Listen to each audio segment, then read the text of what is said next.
Hello friends, welcome to the lecture. In this lecture, we can continue with our topic state of stress at a point. State of stress at a point is calculated using the rectangular stress components here. For obtaining the rectangular stress components, we need to consider three axes as shown. These are the three axes: x axis, y axis and z axis. Now I need to consider an elastic body here. This is an elastic body. I need to cut this elastic body for drawing the outward drawn normal. For doing that, I am considering the YZ plane. This is my YZ plane. I need to cut this body parallel to the YZ plane. So the cutting plane should be parallel to YZ plane. So I am just cutting the plane. After cutting, I will obtain the cross section like this. So this is my cross section after cutting. Now this object is opened in that direction. That means that this face or this plane of cross section, this plane is facing in that direction. So I can draw the outward drawn normal. We know that the outward drawn normal will be the perpendicular projecting outwards. So this is my outward drawn normal, notated as small letter n. Now I need to draw and write the stress components here. There are two stress components. One is normal stress component and another is shear component. Whatever component parallel to the outward drawn normal will be the normal, and whatever components which are perpendicular to the outward drawn normal will be the shear components. So here we have the normal component sigma. Here we will be having the shear component tau, and here also we will have the shear component tau. Now I need to analyze which plane is this. Here the outward drawn normal is parallel to the x-axis. N is parallel to x-axis. So I can tell that this is x-plane. If outward drawn normal is parallel to y-axis, that will be y-plane. If outward drawn normal is parallel to z-axis, that will be z-plane. So this is z-plane. So this is x-plane. This because n is parallel to x-axis. So I can write x here because this is x-plane, tau x, and I need to write the direction also. This normal stress is acting along the x direction, so I can write another x here. See, this shear stress is acting along the y direction. Okay, this shear is acting along the y direction, so I am writing tau xy, and here this is acting along the z direction, so I can write tau xz.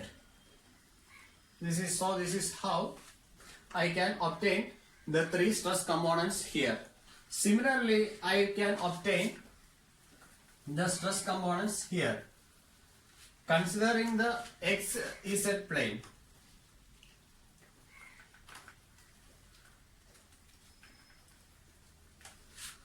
I am considering the xz plane now. My body is here, and taking a plane, cutting plane parallel to x and z, I am just cutting this object. After cutting, I will be getting the cross section here like this. See in which direction it is opened, in the upward direction. So outward drawn normal will be the perpendicular projecting outwards from this plane. So this will be the outward drawn normal. Now the components parallel to the outward drawn normal will be the normal stress component. Now the other two components perpendicular to the outward drawn normal will be the shear components. This will be the shear components. Now I need to identify on which plane it is lying. So the outward drawn normal n, it is parallel to the y-axis. This outward drawn normal is parallel to y-axis. So I can write this is y plane. So I am writing sigma y, tau suffix y, here also tau suffix y. And just identifying in which direction it is. It is here along the y direction. So this is sigma y. Here this is along the z direction. This shear is along the x direction. So I am writing tau yx. Here this shear is along the z direction. So I am writing tau yz. Similarly, we will obtain now you can write similarly, you will be obtaining the stress components here also by considering the x and y plane. You will be obtaining the outward drawn normal in this direction. So the component parallel to outward drawn normal will be sigma, and the component perpendicular to the outward drawn normal is tau. The another component, this will be also tau. So two shear component and one normal. Now I am analyzing on which plane this is lying. So outward drawn normal is parallel to z axis here. So this is z plane. This is z plane. This shear is also in the z plane. Now I am analyzing the direction. Here sigma z is acting along the z direction. So I am writing z. Here this shear is acting along the y direction. So this is tau zy. Here this shear is along the x direction. See, this is x direction. So I am writing tau zx. Now these are my rectangular stress components. Just counting this 1, 2, 3, 4, 5, 6, 7, 8, 9. So totally there are 9 rectangular stress components. 9 rectangular stress components. These rectangular stress components can be illustrated with the help of a 3-dimensional rectangle.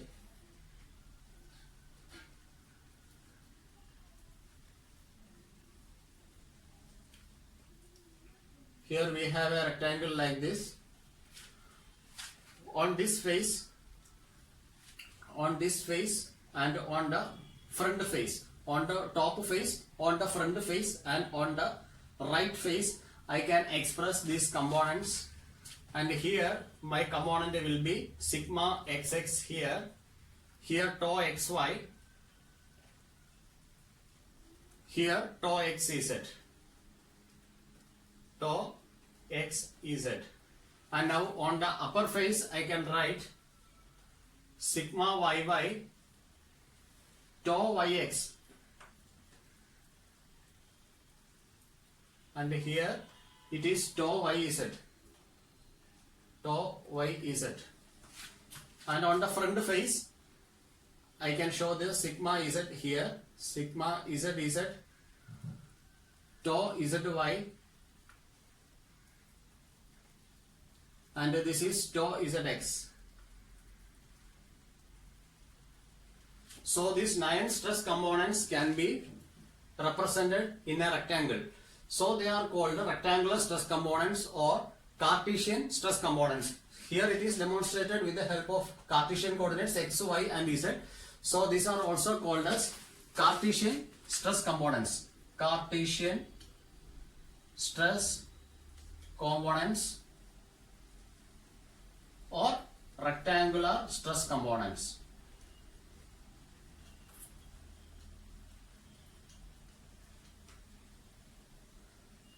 Now these rectangular stress components can be represented in a matrix form. In the matrix form it is written here. I am taking the normal components first. Sigma xx, sigma yy and sigma zz are the normal stress components. So writing the first normal stress component sigma xx, and the second component is sigma yy, And the third component is sigma ZZ. And now writing the first shear. This is tau XY. This is tau XZ. Now taking the second shear components, tau YX. This is tau YZ. This is tau ZX. This is tau ZY.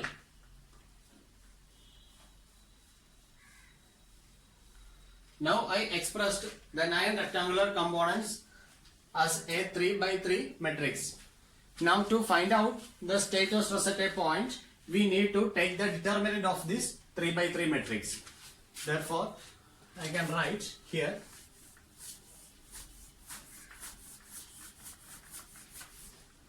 now the state of stress at a point will be the determinant of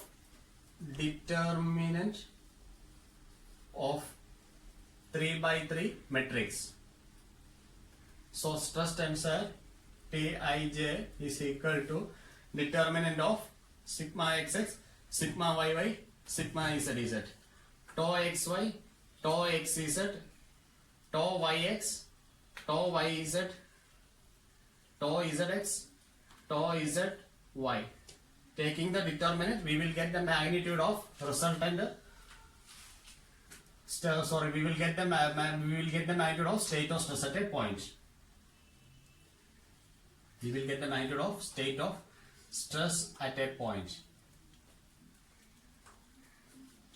This matrix is called stress tensor. This matrix is called the stress tensor or stress matrix.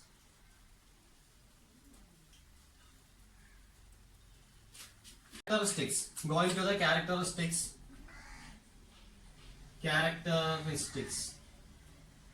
of stress tensor. If we know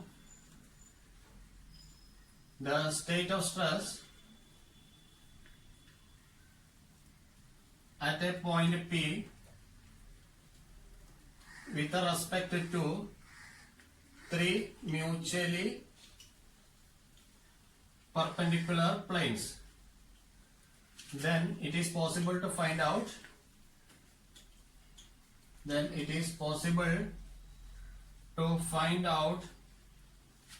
state of stress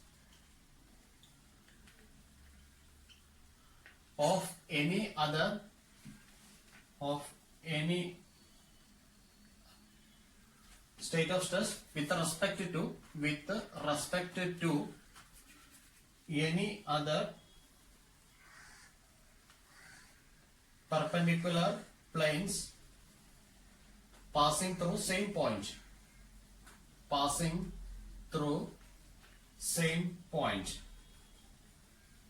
Using stress transformation method.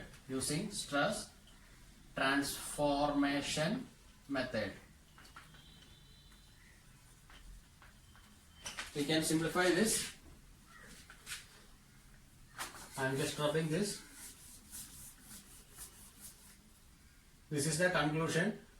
This is x, this is y, and this is z. Explain y plane, z plane. With respect to explain y plane and z plane, which are mutually perpendicular, we know the state of stress at a point P. Now we can calculate the state of stress for any other 3 mutually perpendicular planes. Like this. These are 3 mutually perpendicular planes. This is capital X, this is capital Y, and capital Z. State of stress with respect to these three mutually perpendicular planes is also possible to find out if they are passing through the same point P using the stress transformation method. This is the characteristics or significance of the stress tensor or stress matrix. Using the stress transformation method, but this stress transformation method is not in the syllabus, so we are just neglecting that, but the term is very important.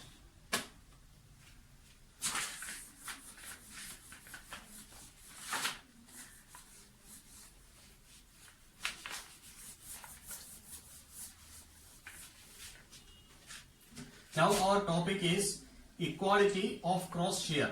Equality of cross shear. This is a very simple topic. No derivation is asked in the syllabus. So we are just seeing what do you mean by the equality of cross shear.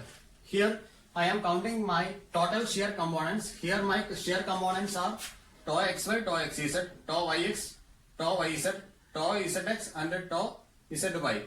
So this tau xy should be same as tau yx. Tau xy is equal to tau yx in magnitude. And I can say tau xz should be equal to tau zx, and tau yz